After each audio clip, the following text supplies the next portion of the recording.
जैसे कि मैं आपको पहले वादा कर चुका हूँ कि ईओआरओ का जो पार्ट बी है उसका पूरा सिलेबस यूट्यूब पर मैं फ्री करवाऊंगा। लोगों की बहुत करेज थी, सर आपने करंट अफेयर भी पढ़ाओ, तो हम आपके लिए करंट अफेयर भी लेके आएंगे, वो भी पूरी तरह से यूट्यूब पर फ्री रहेगा।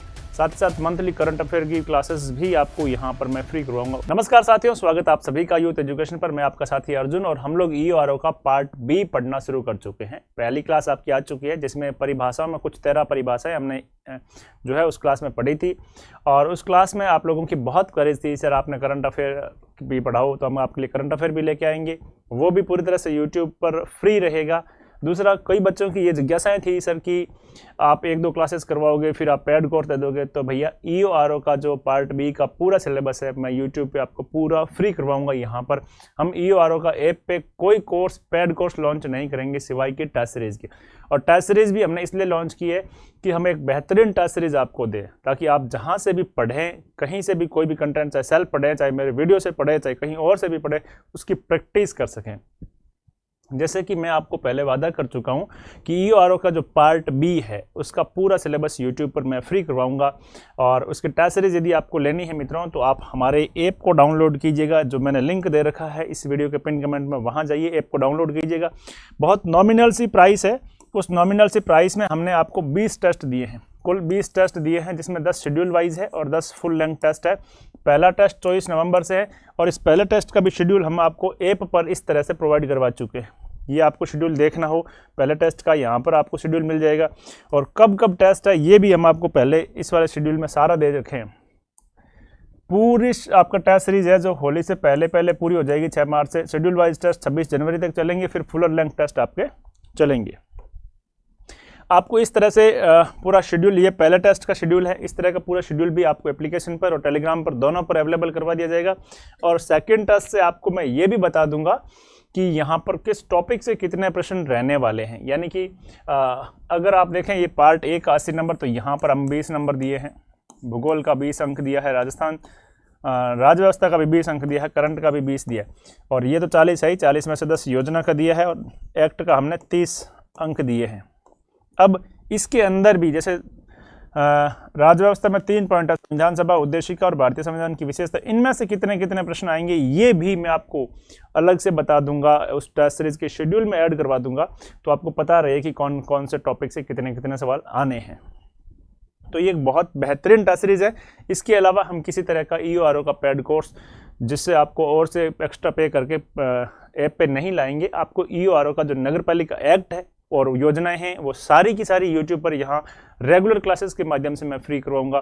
साथ ही साथ मंथली करंट अफेयर की क्लासेस भी आपको यहाँ पर मैं फ्री करवाऊंगा, उसकी आपको चिंता करने की आवश्यकता नहीं है। आपको बस केवल और केवल ये टेस्ट सीरीज ज्वाइन कर लेनी है और इसके आधार पे आप जहाँ से भी कहीं से भी पढ़ रहे हैं उसका आप जो है अपना इवोल्यूशन करते रहना है।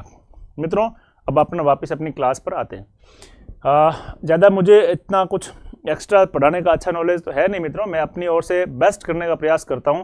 और मित्रों आपके लिए मैं ये बता दूं कि उलूल जुलूल की और साइड की बातें ना तो मुझे आती है, ना मेरा स्वभाव है नेचुरल पढ़ाने के तरीके में। मैं टू द पॉइंट बात करता हूं, आप लोगों को भी शायद टू द पॉइंट बातें पसंद आती होगी, इससे आपका समय भी खराब नहीं होगा और मुझे भी एक्स्ट्रा टाइम यहाँ पर नहीं पढ़ाना पड़ेगा, दोनों बातें। पिछली क्लास में मित्रों हमने धारा 1 पढ़ी थी जिसमें संक्षिप्त नाम, प्रसार और प्रवर्त की जो दिनांक है वो लिखी थी। उसके बाद धारा 2 हमने परिभाषा में पढ़ने शुरू की थी और परिभाषा में हमने 12 परिभाषाएं पढ़ी थी। आज हम शुरू कर रहे हैं 13वीं परिभाषा से। क्या है कि इस एक्ट में यदि मुख्य नगरपालिका अधिकारी शब्द लिखा हुआ होगा तो उसका अर्थ क्या होगा, तो उसका अर्थ नगर निगम के मामले में वो आयुक्त कहलाएगा। क्या कहलाएगा, मतलब मुख्य जो नगरपालिका अधिकारी होगा वो कौन होगा, तो नगर निगम में मुख्य नगरपालिका अधिकारी आयुक्त होगा, नगर परिषद में भी मुख्य नगरपालिका अधिकारी आयुक्त होगा और नगरपालिका बोर्ड में भी मुख्य नगरपालिका अधिकारी आपका कार्यपालक अधिकारी होगा, एग्जीक्यूटिव ऑफिसर होगा। ये बात आपको ध्यान में रखनी है। पूर्ण दिवस में जब वह इस अधिनियम के किसी भी उपबंध के अधीन नोटिस की काल अवधि के संदर्भ में प्रयुक्त किया जाए, रविवार और अन्य अवकाश के दिन सम्मिलित है, किंतु उस व्यक्ति द्वारा जिसे नोटिस संबोधित किया गया है ऐसे नोटिस की प्राप्ति की तारीख अथवा नोटिस में विनिर्दिष्ट तारीख सम्मिलित नहीं है। यानी कि रविवार और जो अन्य छुट्टी के दिन है वो भी पूर्ण दिवस में शामिल है। जैसे किसी को 15 दिन का नोटिस दिया है तो 15 दिन लगातार जिस दिन से नोटिस इश्यू हुआ उस दिन से 15 दिन काउंट किए जाएंगे। और इसमें देखियो आपको कुछ स्टूडेंट के ये भी कमेंट आए मित्रों कि पहला और दूसरा जो धारा है चैप्टर फर्स्ट है वो हमारे सिलेबस में नहीं है। पिछली क्लास में मैं बता चुका हूँ, सिलेबस में नहीं है, लेकिन पूरे एक्ट को पढ़ने के लिए, पूरे अधिनियम को पढ़ने के लिए आपको इन परिभाषाओं को पढ़ना बहुत ज़रूरी है, क्योंकि आगे कुछ भी लिखा आएगा उसकी यदि आपको समझ में नहीं आए तो उसका अर्थ क्या है, उसका अर्थ यह है। अब उदाहरण से इस बात को समझाता हूँ। जैसे आगे कहीं पर भी लिखा हुआ है नगर पालिका, तो नगर पालिका से संबंध आप क्या समझोगे कि यही नगर पालिका बोर्ड से समझोगे, लेकिन नगर पालिका में नगर निगम भी शामिल है, नगर परिषद भी शामिल है और नगर पालिका बोर्ड, तीनों शामिल है। तो क्या क्या शामिल है, इसको आपको व्याख्या करने के लिए आपको मित्रों ये जो परिभाषा है ये मैं पहले पढ़ा रहा हूँ। मैं कह रहा हूँ फिर से कि सीधा सिलेबस में नहीं है, लेकिन सवाल इसमें से फिर भी आएंगे। आगे बढ़ते हैं। कॉम्प्लेक्स क्या होगा, कॉम्प्लेक्स क्या होगा, इस बात को आपको ध्यान में रखना है। कॉम्प्लेक्स से वाणिज्य उपयोग के मामले में 25 या अधिक इकाइयों और आवासीय उपयोग के मामले में 10 या अधिक इकाइयों से मिलकर बना कोई भवन। कॉम्प्लेक्स क्या होगा, एक तो कॉम्प्लेक्स होगा भवन, और उसका उपयोग क्या होगा, वो होगा कमर्शियल उपयोग के लिए, वाणिज्यिक उपयोग के लिए। क्या होगा, वाणिज्यिक उपयोग के लिए। और दूसरा वो भवन बना होगा आवासीय उपयोग के लिए। किसके लिए, आवासीय उपयोग के लिए। तो यदि मान लो 100 फ्लैट बने हैं तो 100 में से 10 फ्लैट का ग्रुप होना चाहिए, 10 या अधिक इकाइयों से बना कोई भवन वो होगा आवासीय, उसको बोला जाएगा रेजिडेंशियल कॉम्प्लेक्स। और यदि कोई प्रतिशत यहाँ से हटा दो, प्रतिशत नहीं है, 10 यूनिट है ना। और कमर्शियल के मामले में ये है कि 25 वहाँ दुकानें या कोई भी ऐसे इकाई बनी हुई है उनसे मिलकर के जो बनेगा वो कहलाएगा कॉम्प्लेक्स। कॉम्प्लेक्स का मतलब क्या है, वाणिज्य उपयोग के मामले में 25 या अधिक इकाई और आवासीय उपयोग के मामले में 10 या अधिक इकाइयों से मिलकर बना कोई भवन क्या कहलाएगा, कॉम्प्लेक्स कहलाएगा। कॉम्प्लेक्स कमर्शियल भी होता है, रेजिडेंशियल भी होता है। रेजिडेंशियल के मामले में कम से कम 10 फ्लैट या 10 यूनिट होनी चाहिए और कमर्शियल के मामले में 25 उसकी यूनिट्स है होनी चाहिए। ये बात ध्यान रखना। निगम पार्षद यदि शब्द कहीं पर भी आएगा इस एक्ट में तो उसका मतलब क्या होगा, कॉरपोरेटर कहीं पर भी आएगा तो उसका मतलब क्या होगा, उसका मतलब होगा नगर निगम का कोई सदस्य। नगर निगम का कोई सदस्य क्या कहलाएगा, निगम पार्षद कहलाएगा। और नगर परिषद का कोई सदस्य क्या कहलाएगा, वो पार्षद कहलाएगा। पार्षद कौन होगा, नगर परिषद का कोई सदस्य। नगर निगम का सदस्य क्या, निगम पार्षद कहलाएगा। डेयरी, डेयरी में क्या क्या शामिल होगा या डेयरी क्या क्या होगी वो सब चीजें हम देखते थे। डेयरी में कोई भी ऐसा फार्म, पशुशाला, गौशाला, दुग्ध भंडार, दूध की दुकान या ऐसा अन्य स्थान शामिल है जिससे विक्रय पर यानी कि बेचने के पर्पज से या विक्रय के लिए दूध की आपूर्ति की जाती है, दूध की सप्लाई बेचने के पर्पज से की जाती हो, ऐसा स्थान डेयरी कहलाएगा। दूध या दूध के बने प्रोडक्ट भी, दूध से बने कौन से प्रोडक्ट, मक्खन, घी, पनीर, दही, शुष्क विसंक्रमित संघनित या टोंड दूध, दूध या दूध से बना कोई भी प्रोडक्ट बेचने के पर्पज से जिस स्थान पर लाया जाएगा वो कहलाएगा डेयरी। इनके विक्रय के लिए विनिर्माण यानी कि इनसे भी कोई और प्रोडक्ट बनता होगा या तैयार करने के लिए उपयोग में लिया जाता है, किंतु इसमें कुछ कुछ बातें सम्मिलित नहीं है जो डेयरी में शामिल नहीं की जाएगी। कौन कौन सी, कोई दुकान या अन्य स्थान जिसमें दूध का विक्रय केवल उसके परिसर के भीतर उपभोग करने के लिए किया जाता है, उस कैंपस के भीतर ही उपभोग करने के लिए किया जाता है और बेचने का पर्पज नहीं है तो वो डेयरी में शामिल नहीं होगा। कोई दुकान या अन्य स्थान जिसमें से दूध का वातरक्षित रूप से बंद है और बिना खुले पात्रों में उसी मूल स्थिति में विक्रय या आपूर्ति की जाती है जिसमें वह ऐसी दुकान या अन्य स्थान में प्रथम बार प्राप्त हुआ। कुल मिलाकर के आप डेयरी से ये समझिए, दूध या दूध से बने प्रोडक्ट जिनको बेचने के पर्पज से रखा जाता है, जो उस कैंपस में उपभोग में नहीं हो, उससे बाहर हो, तो ये डेयरी कहलाती है। आगे, खतरनाक रोग, डेंजरस डिजीज, वो कौन कौन से, तो डेंजरस डिजीज यानी खतरनाक रोग से अभिप्रेत है हैजा, प्लेग, चेचक, प्रमस्तिष्क, सुषुम्नावरण शोथ, ये एक ही बीमारी का नाम है, प्रमस्तिष्क सुषुम्नावरण शोथ, डिप्थीरिया, क्षय रोग, कुष्ठ, इन्फ्लुएंजा, मस्तिष्क कलाशोथ, पोलियो या उपदंश या इनके अलावा भी कोई भी अन्य महामारी, स्थानिक मारी या संक्रामक रोग जिससे राज्य सरकार इस अधिनियम के प्रयोजनों के लिए अधिसूचना द्वारा खतरनाक रोग के रूप में घोषित करे वो है। तो अब देखिए आपके प्रश्न कैसे आएगा कि निम्नलिखित में से कौन सा खतरनाक रोग शामिल है या नहीं, ऐसा नहीं आएगा। इन परिभाषाओं में से जो बनने योग्य प्रश्न होंगे वो ही बन पाएंगे, सारा नहीं बनेंगे, तो वो भी मैं आपको बता दूंगा कि ये इंपॉर्टेंट है। पार्किंग स्थान में की न्यूनता यानी डेफिसिट इन पार्किंग स्पेस, ये इंपॉर्टेंट है, यहाँ से सवाल आ सकता है। इससे क्या अभिप्राय कि कम से कम पार्किंग के लिए किसी जगह इतनी जगह तो छोड़नी चाहिए जो उसके लिए बिल्डिंग बन रही है या कोई प्रोजेक्ट है उसमें पार्किंग की भी जगह होनी चाहिए, वो कितनी जगह होनी चाहिए वो इसमें लिखा हुआ। से किन्हीं भी गैर आवासीय भवनों, पहली बात तो जो रेजिडेंशियल भवन है उनको छोड़ करके गैर पार्किंग स्थान में की न्यूनता से किन्हीं भी गैर आवासीय भवनों जिनमें कॉम्प्लेक्स और संस्थागत भवन, चाहे वे अप्राधिकृत रूप से या भूमि उपयोग के परिवर्तन के द्वारा निर्मित हुए हो, इसमें सम्मिलित है। मैं विभिन्न प्रकार के यानों के लिए इस निमित्त बनाई गई उपविधियों के अधीन या यथा अपेक्षित पार्किंग स्थानों के लिए स्थान उपलब्ध कराने में रखी जाने वाली न्यूनता अभिप्रेत है। यानी कि इसमें एक बात ध्यान रखना, ये आवासीय भवनों पर लागू नहीं है। जो आवासीय भवन बनेंगे ना उन पर लागू नहीं है। तो ये किन पर लागू है? गैर आवासीय भवनों पर, यानी कमर्शियल पर्पज से जो हो या रेजिडेंशियल पर्पज के अलावा और कोई भी पर्पज हो, उस पर्पज के लिए गैर आवासीय भवनों में नियमों के अनुसार जो इस एक्ट में दे रखा है, आगे हम पढ़ेंगे, उन नियमानुसार पार्किंग के लिए कम से कम स्थान आरक्षित होना चाहिए। पार्किंग के लिए नियमानुसार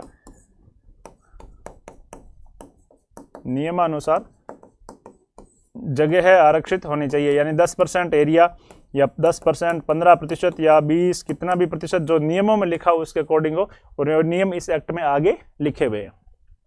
आगे बढ़ते हैं। निदेशक स्थानीय निकाय से क्या तात्पर्य होगा? Director of local bodies. इससे तात्पर्य से राज्य सरकार द्वारा इस रूप में नियुक्त किया गया कोई अधिकारी। पहली बात तो यह कि निदेशक स्थानीय निकाय राज्य सरकार द्वारा नियुक्त किया गया कोई अधिकारी हो सकता है, या इस अधिनियम कौन से, इस नगरपालिका अधिनियम 2009 के अधीन निदेशक स्थानीय निकाय के कृत्यों का पालन करने के लिए राज्य सरकार द्वारा प्राधिकृत आयुक्त के रूप में, पहला तो या तो राज्य सरकार द्वारा इस पद पर नियुक्त किया गया कोई अधिकारी, या इस अधिनियम के अधीन जो निदेशक स्थानीय निकाय है उसके काम का, उसके कृत्यों का, उसके कर्तव्यों का पालन करने के लिए राज्य सरकार द्वारा प्राधिकृत आयुक्त के रूप में या किसी अन्य पदनाम से पदाभित उसका कोई अन्य अधिकारी अभिप्रेत है, तो वो क्या कहलाएगा? निदेशक कहलाएगा स्थानीय निकाय का। जैसे या तो राज्य सरकार ने इसके लिए किसी को प्राधिकृत किया है, या इसके लिए किसी को नियुक्त किया है, या नियमों के अनुसार किसी और पदनाम से इस पोस्ट के लिए किसी को भी नियुक्त किया है, तो वो स्थानीय निकाय का निदेशक के रूप में जाना जाएगा। व्ययन डिस्पोजल क्या होगा? डिस्पोजल से भूजल, सतही जल और चारों ओर की वायु की गुणवत्ता का संदूषण निवारित करने के लिए वे निर्दिष्ट उपायों के अनुसार नगरपालिका ठोस अपशिष्टों का अंतिम व्ययन अभिप्रेत है। जो नगरपालिका के ठोस अपशिष्ट है, चाहे वो जल से हो, भूजल से निकले हो, सतही जल के क्रिया के द्वारा निकले हो, या वायु के द्वारा कहीं और से उड़ करके आए हो, या इनको किसी भी तरह से दूषित करने वाले हो, तो उनका ठोस जो अपशिष्ट है उनका अंतिम रूप से डिस्पोज करना ही डिस्पोजल कहलाएगा। जिला मजिस्ट्रेट से क्या तात्पर्य होगा? तो जिला मजिस्ट्रेट से दंड प्रक्रिया संहिता, यह बदल चुकी है। ये इसमें पुरानी बात में लिखा हुआ CRPC, क्रिमिनल प्रोसीजर कोड, अभी इसकी जगह BNSS आ गया, भारतीय नागरिक सुरक्षा संहिता आ गया है। तो अभी आपको यही पढ़ना है, पुराने वाला ही पढ़ना है, क्योंकि इस धारा के उस धारा में कौन सी धारा को प्रतिस्थापित किया है BNSS में वो अभी ज्ञात नहीं है।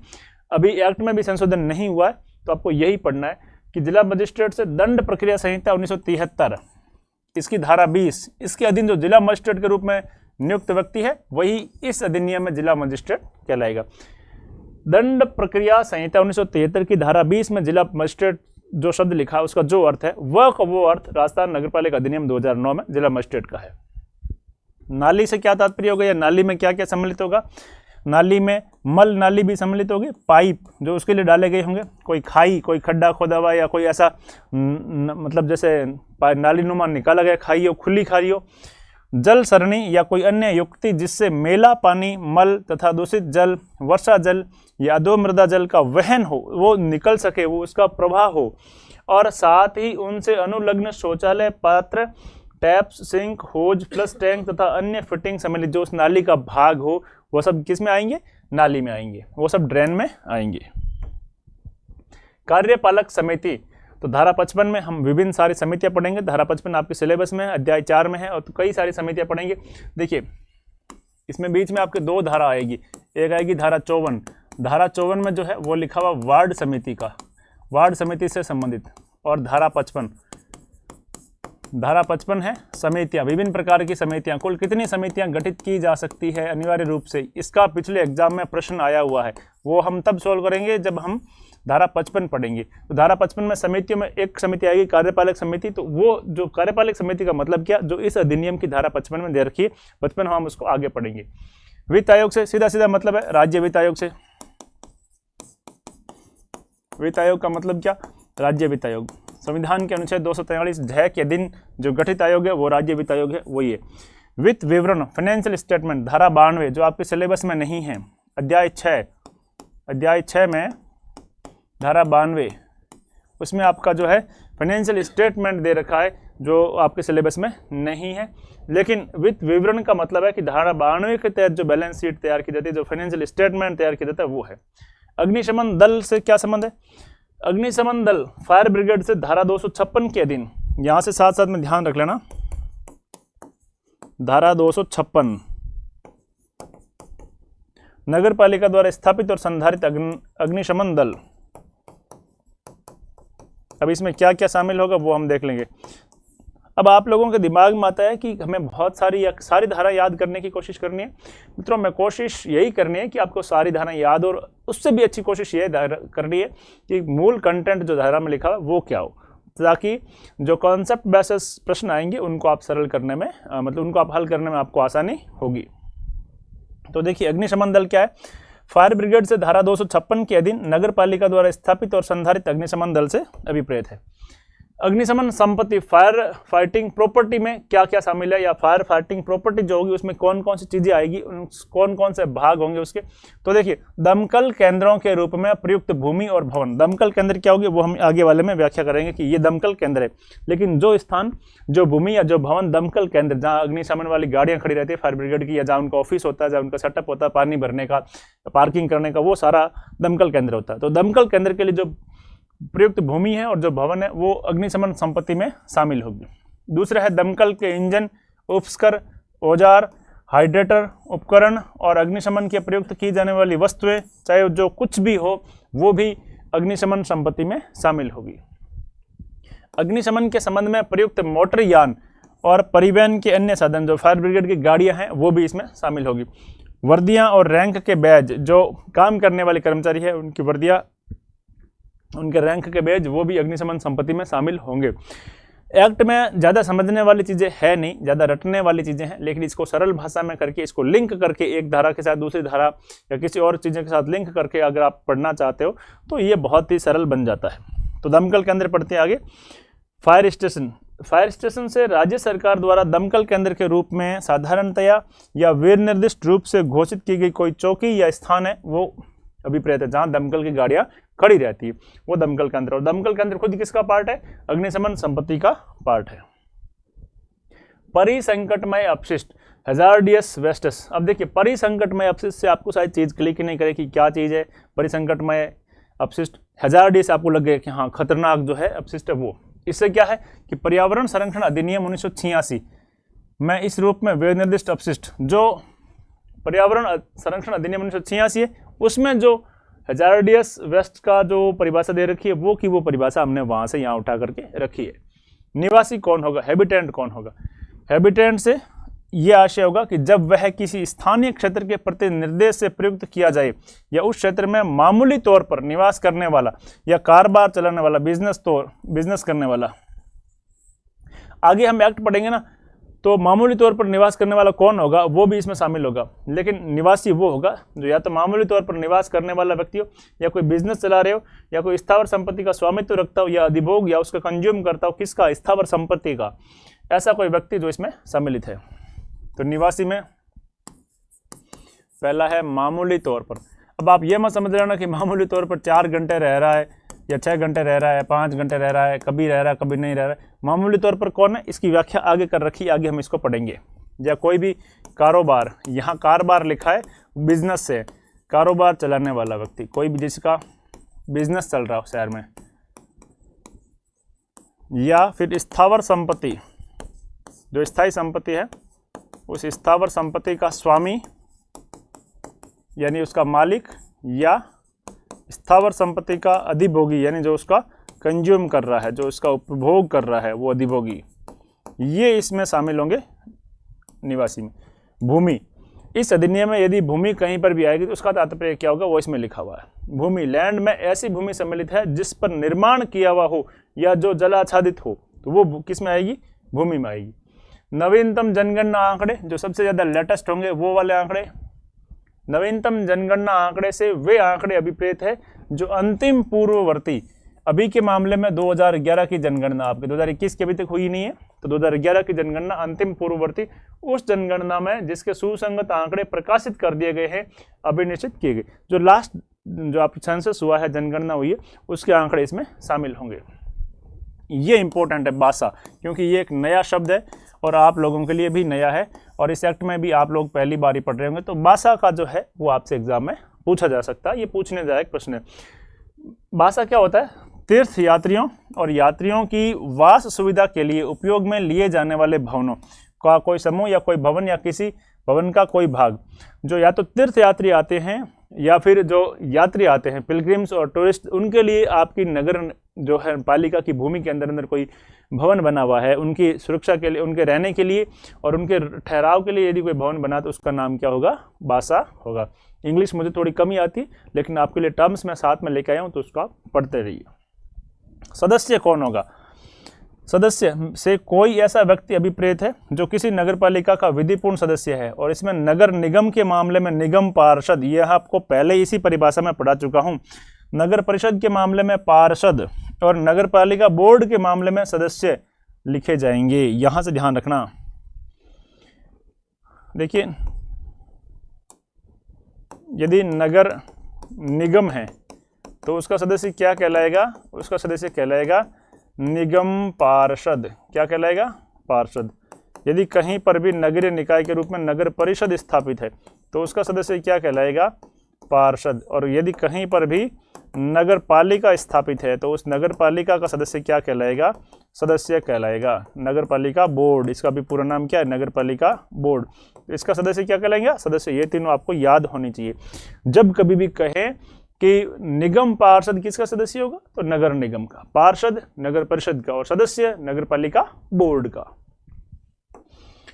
दूध से क्या अर्थ है, क्रीम, क्रीम युक्त दूध, क्रीम निकाला हुआ और संघनित विसंक्रमित सूखा और टर्न्ड दूध इसमें शामिल है। नगर पालिका लेखा निर्देशिका, म्यूनिसिपल अकाउंटिंग मैनुअल, धारा 91 के अधीन तैयार की गई, और धारा 92 में क्या थी, धारा 92 में थी फाइनेंशियल स्टेटमेंट। ये दोनों ही छठे पार्ट का भाग है, आपके सिलेबस में है नहीं। धारा 90 से लेकर के जो 100 तक है वो छठा पार्ट है। लेखा और संपरीक्षा, अकाउंटिंग और ऑडिट, ये आपके नगर पालिका एक्ट का छठा भाग है, जो आपका सिलेबस में नहीं है, इसलिए आपको नहीं पढ़ना है। धारा 91 राजस्थान नगर पालिका अधिनियम 2009 की धारा 91 के अधीन तैयार की गई और संधारित नगर पालिका लेखा निर्देशिका है। नगर पालिका क्षेत्र कौन सा होगा, म्यूनिसिपल एरिया कौन सा होगा, राज्य सरकार द्वारा समय समय पर यथा अधिसूचित किसी नगर पालिका का प्रादेशिक क्षेत्र जो है, उसका जो टेरिटोरियल एरिया है वो नगर पालिका क्षेत्र कहलाएगा।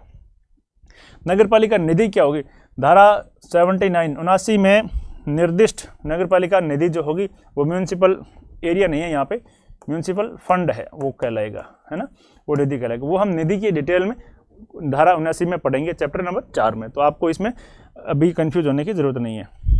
चैप्टर नंबर 5 में, 4 तो 66 तक ही है। नगर पालिका ठोस अपशिष्ट, म्यूनिसिपल सॉलिड वेस्ट, इसमें किसी नगर पालिका क्षेत्र में औद्योगिक परिसंकट में अपशिष्ट, ये हमने देखा था पर्यावरण संरक्षण वाला जिसमें लिखा हुआ वो, उसको छोड़कर उसके अलावा किंतु उपचारित जीव चिकित्सा अपशिष्ट को सम्मिलित करते हुए ठोस या अर्ध ठोस रूप में पैदा होने वाला वाणिज्यिक और आवास संबंधी अपशिष्ट शामिल है। इसको इंपॉर्टेंट लगा लो। अब इसमें प्रश्न कैसे बन सकता है ये मैं आपको बताता हूँ। प्रश्न ऐसे बन सकता है कि निम्नलिखित में से राजस्थान नगर पालिका अधिनियम 2009 में नगर पालिका ठोस अपशिष्ट में शामिल नहीं है या शामिल है। 3 ऑप्शन तो आपको दे देंगे, उपचारित जैव चिकित्सा अपशिष्ट, फिर लिखेंगे ठोस या अर्ध ठोस रूप में पैदा होने वाला वाणिज्यिक अपशिष्ट, और फिर लिख देंगे ठोस आवासीय अपशिष्ट, और चौथा लिख देंगे परिसंकटमय अपशिष्ट। तो जो परिसंकटमय अपशिष्ट है वो इसका पार्ट नहीं है। नगर पालिका ठोस अपशिष्ट में परिसंकटमय अपशिष्ट शामिल नहीं है, में परिसंकटमय अपशिष्ट शामिल नहीं है, ये आप ध्यान रख लेना। परिसंकटमय अपशिष्ट शामिल नहीं है। जो नगर पालिका का ठोस अपशिष्ट है उसमें परिसंकटमय अपशिष्ट शामिल नहीं है, बाकी उपचारित जीव चिकित्सा अपशिष्ट उसमें शामिल है। ठोस वाणिज्यिक अपशिष्ट शामिल है, अर्ध ठोस वाणिज्यिक अपशिष्ट शामिल है ना, ठोस आवासीय अपशिष्ट शामिल है और अर्ध ठोस आवासीय अपशिष्ट शामिल है, लेकिन उसमें परिसंकट में अपशिष्ट शामिल नहीं है। अब नगरपालिका से क्या मतलब होगा? नगरपालिका से इस अधिनियम के प्रारंभ के समय विद्यमान या इसके उपबंधों के अनुसार गठित कोई नगर निगम, नगर परिषद और नगरपालिका बोर्ड शामिल है। यहां से लास्ट एग्जाम में क्वेश्चन आया था, पिछली क्लास में हमने देखा था इस क्वेश्चन को, क्वेश्चन नंबर जो 99 नंबर था ना, वो मैंने आपको दिखाया था। उसमें राज्य बोर्ड दे रखा था, तो राज्य बोर्ड नहीं था। एक ऑप्शन था नगर निगम, एक था नगर परिषद और फिर था नगर पालिका, ये ऑप्शन थे, और चौथा राज्य बोर्ड दे रखा। तो राज्य बोर्ड इसमें नगर पालिका में है ही नहीं। अनापत्ति प्रमाण पत्र एनओसी, यानी नगर पालिका द्वारा जारी कोई एनओसी, कोई इसमें विशेष है नहीं, फिर भी पढ़ लेते हैं। एनओसी नो ऑब्जेक्शन सर्टिफिकेट से इस अधिनियम कौन से जो हम पढ़ रहे हैं उसके या इस अधिनियम के अधीन बने गए नियम, उनके द्वारा एनओसी जारी करने के हकदार प्राधिकारी द्वारा, जो एनओसी जारी कर सकता है उसके द्वारा जारी किया गया दस्तावेज, कोई जो डॉक्यूमेंट है वो भी प्रेरित है। और इसमें अंतिम अनापत्ति, अनंतिम अनापत्ति जो प्रोविजनल दे रखा है एनओसी, वो भी इसमें शामिल होगी।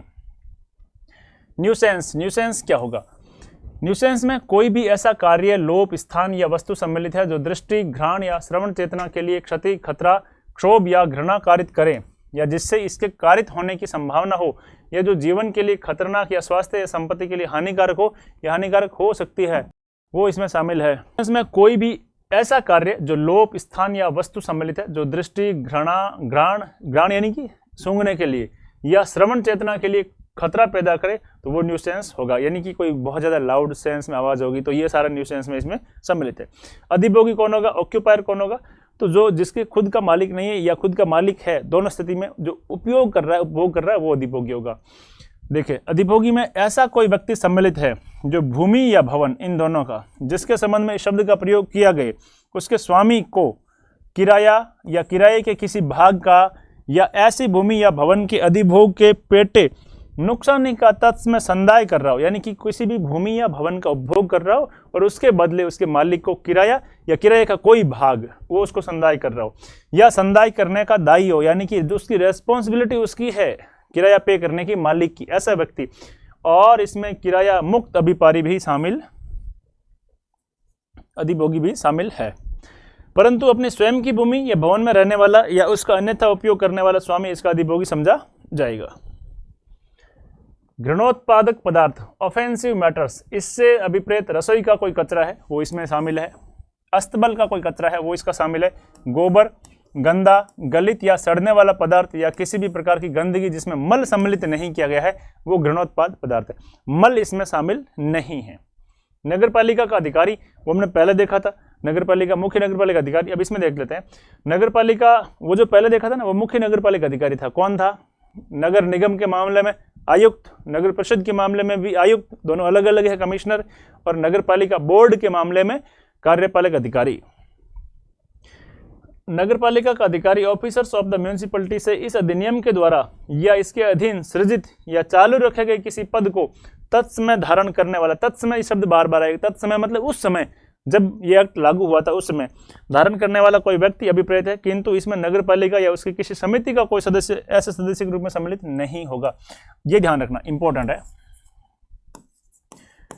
नगरपालिका, यहां मतलब नगरपालिका लिखने का मतलब है तीनों, नगरपालिका की किसी भी समिति का, नगरपालिका की किसी भी समिति का कोई भी सदस्य, नगरपालिका की किसी भी समिति का कोई भी सदस्य नगरपालिका का अधिकारी नहीं हो सकता।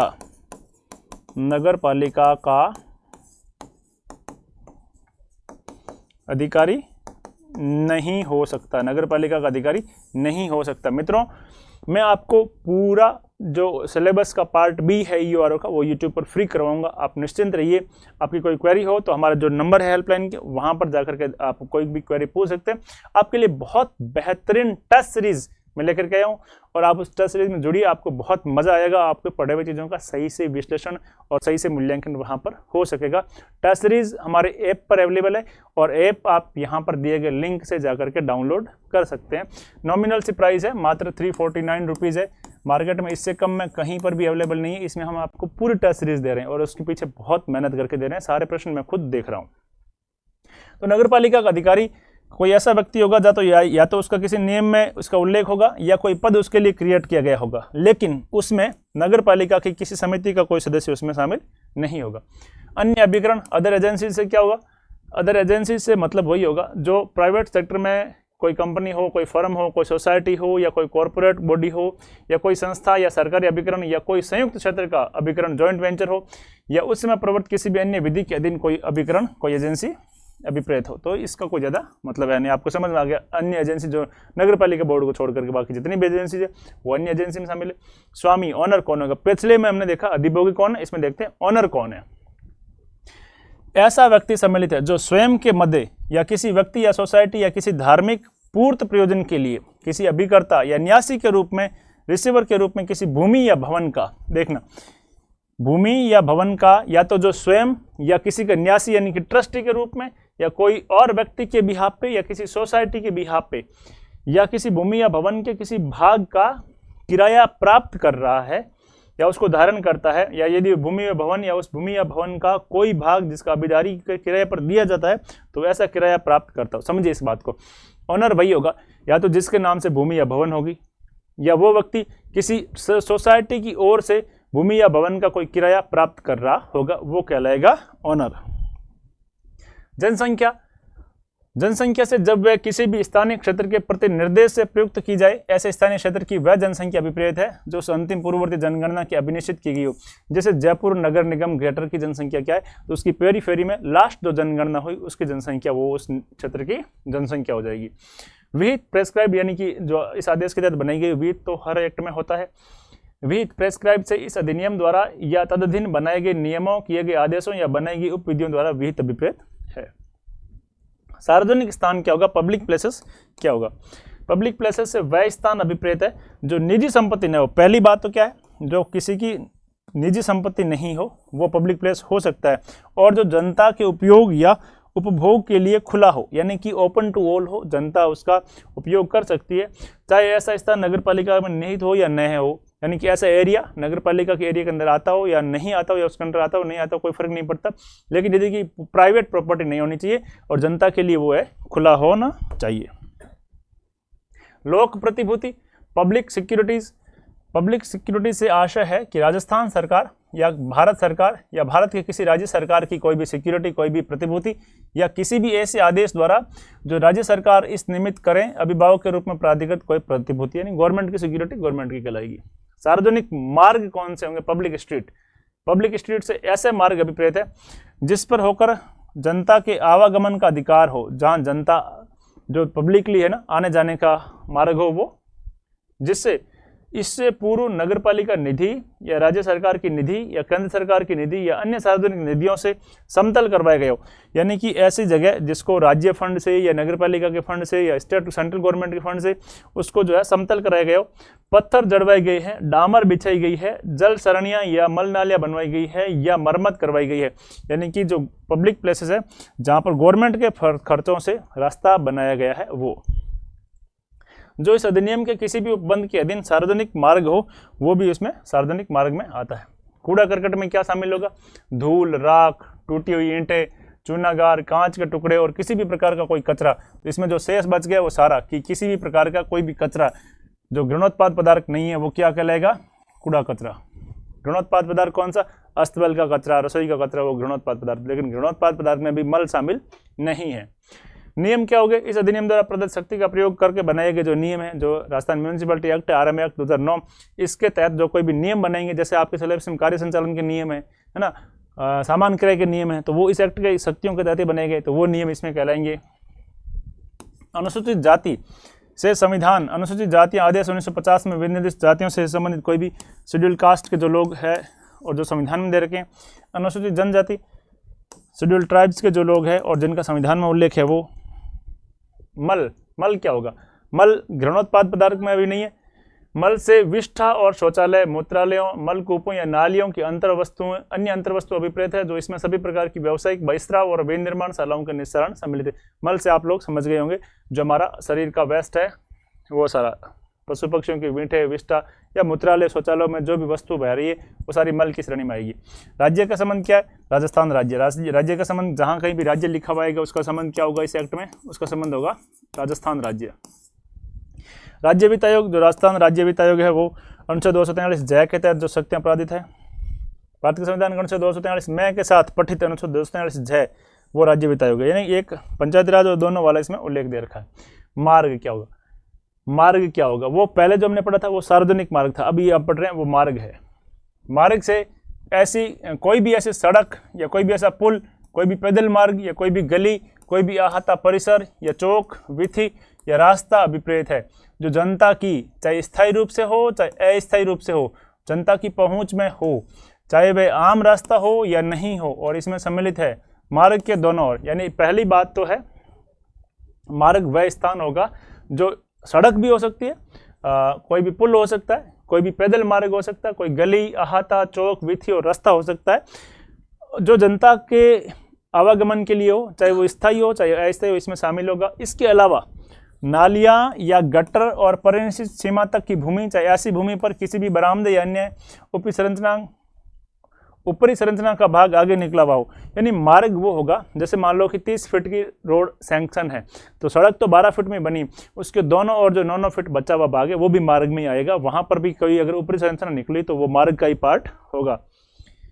प्रत्येक खाली जगह, चाहे वह निजी संपत्ति हो या अन्य, या वहां जाना किसी दरवाजे, स्तंभ, जंजीर या अन्य अवरोध द्वारा पूर्णतः या अंशतः बाधित हो, यदि वह किसी व्यक्ति द्वारा, चाहे वह उसे संलग्न किसी संपत्ति का अधिभोगी हो या न हो, किसी सार्वजनिक स्थान या आम रास्ते तक जाने या वहां से आने के साधन के रूप में प्रयुक्त की जाती है, वो खाली जगह भी इसमें मार्ग में शामिल है।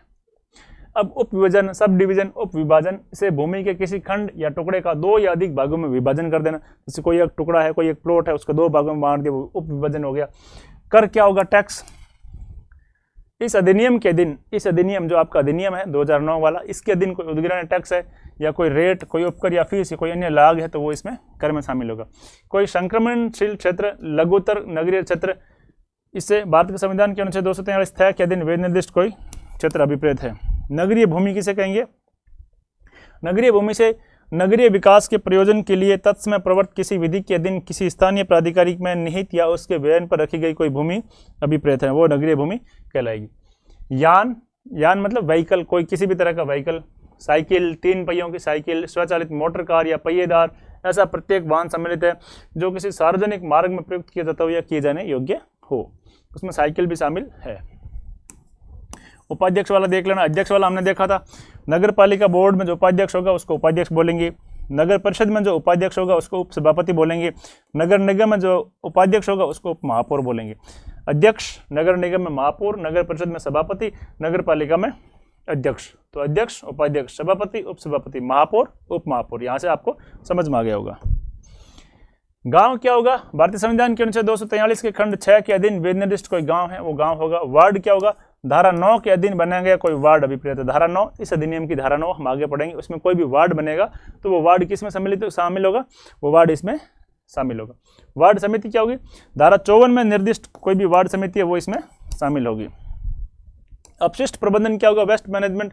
नगर पालिका ठोस अपशिष्ट का संग्रहण करेगी, कलेक्शन करेगी, पृथक्करण उनको अलग अलग करेगी, भंडारण, परिवहन और प्रसंस्करण और वैन यानी उसको डिस्पोज करेगी। तो ये सारे किस में आएंगे? ये सारे अपशिष्ट प्रबंधन में आएंगे, इसी के भाग है। पूर्ण संख्या या कुल संख्या, होल नंबर और टोटल नंबर, इससे तात्पर्य होगा जब वे किसी नगर पालिका के सदस्यों के संदर्भ में प्रयुक्त की जाए। धारा 6 की उपधारा 1 उसके खंड क के उपखंड 2 इसके अधीन नाम निर्दिष्ट सदस्यों को अपूर्जित करते हुए उस समय पद धारण करने वाले सदस्यों की कुल संख्या अभिप्रेत है। तो इसके बारे में हम इस धारा 6 में ही पढ़ेंगे कि ये जो धारा 6 में है ये पूर्ण संख्या या कुल संख्या क्या, वहाँ भी परंतु वाले दे रखें। तो मित्रों ये थे आपके अध्याय 1 का धारा 2, जो कि डायरेक्ट आपके सिलेबस का पार्ट नहीं है, लेकिन आपके लिए पढ़ना जरूरी है। आपको इस शब्दावली से समझ में फेमिलियर में हो जाना है। देखिए मित्रों, धीरे धीरे आपको एक्ट है जो पढ़ना जैसे जैसे शुरू करोगे ना, तो पहली बार में उतना समझ में नहीं आएगा। 2 से 3 बार आप यदि एक्ट खुद पढ़ोगे, फिर ये क्लासेस देखोगे, फिर खुद पढ़ोगे, फिर दूसरी बार देखोगे, तो आपको बहुत सारी चीज़ें अच्छे से समझ में आ जाएगी। तो पहले तो आपको घबराना नहीं है। सबसे पहले आपको ये दृढ़ रखना है, ये भाव रखना है कि पहली बार में कोई भी चीज़ उतने अच्छे से समझ में नहीं आती, तो इसलिए उसको छोड़ना नहीं है, इसलिए उसको स्किप आपको करना नहीं है। इसलिए आपको कंटिन्यू और आपको लगातार बने रहना और लगातार क्लासेस के बारे में अध्ययन करते रहना, वीडियो देखते रहना और कंटेंट जो है वो खुद ही आपको बहुत अच्छे से समझ में आने लग जाएगा। मित्रों, मैं आपकी जानकारी के लिए फिर से बता देता हूँ कि हम लोग एप्लीकेशन पर आपके लिए एक टेस्ट सीरीज लेकर के आए हैं। इस टेस्ट सीरीज का ये कतई मतलब नहीं है कि हम जो है आपके लिए जो अभी YouTube पे फ्री करवा रहे हैं वो आपको पेड कोर्स में दे देंगे, नहीं। YouTube पे पूरा कोर्स मैं आपके लिए फ्री करवाऊंगा। पार्ट बी का जो पूरा पार्ट है नगर पालिका अधिनियम और इसके जो 3 नियम बनेंगे वो और योजनाएं, इसके साथ साथ करंट भी मैं आपको पूरा करवाऊंगा। आपको डरने की इसको लेकर के कोई आवश्यकता नहीं है। बहुत बेहतरीन टेस्ट सीरीज एक नॉमिनल सी प्राइस पर हम आपके लिए लेकर के आए हैं, मात्र 349 रुपये में, जिसमें 20 टेस्ट हमने आपके लिए रखे हैं, 10 schedule wise, 10 full length test और राजस्थान की शायद सबसे बेहतरीन टेस्ट सीरीज में से एक टेस्ट सीरीज लाने का हम प्रयास आपके लिए कर रहे हैं। तो आप इस टेस्ट सीरीज को जरूर ज्वाइन कीजिएगा। इस टेस्ट सीरीज में मित्रों इसकी और देखिए, इस तरह का शेड्यूल हम आपके लिए जारी करेंगे हर टेस्ट से पहले, और इस शेड्यूल में कहाँ से कितने कितने प्रश्न आएंगे वो भी इसके साथ दे देंगे। और यहाँ जाकर के एप्लीकेशन पर जाकर के आप शेड्यूल है जो देख सकते हैं। और एप्लीकेशन पर जाने के लिए आपको इस वीडियो के लिंक में दिए गए, जो लिंक दिया गया वहाँ से जाकर के उसको डाउनलोड कर लीजिएगा। अभी तक आपने चैनल को सब्सक्राइब नहीं किया या नए हैं या पहली बार आए हैं तो इस चैनल को भी जरूर सब्सक्राइब कर लीजिएगा। इस क्लास की PDF में आपको लिंक में दिए गए टेलीग्राम चैनल पर अवेलेबल करवा दूंगा, वहां जाकर के आप इसको डाउनलोड कर लीजिएगा और फिर से पढ़ने दोबारा से रिवाइज करना शुरू कर दीजिएगा। आप सभी साथियों का स्नेह इस परिवार को बहुत मिलता रहेगा, पहले भी मिला है, आगे भी मिलता रहेगा। और आपके YouTube पर आपके सहयोग से ये सारी क्लासेस संभव हो पाएगी। तो मिलते हैं, आप इस टेस्ट सीरीज को ज्वाइन कीजिएगा। अब मिलते हैं अपन अगली क्लास में, तब तक के लिए आपके इस मित्र को दीजिए इजाज़त। आप सबकी परीक्षाओं की ढेर सारी मंगल कामनाओं के साथ। Thank you.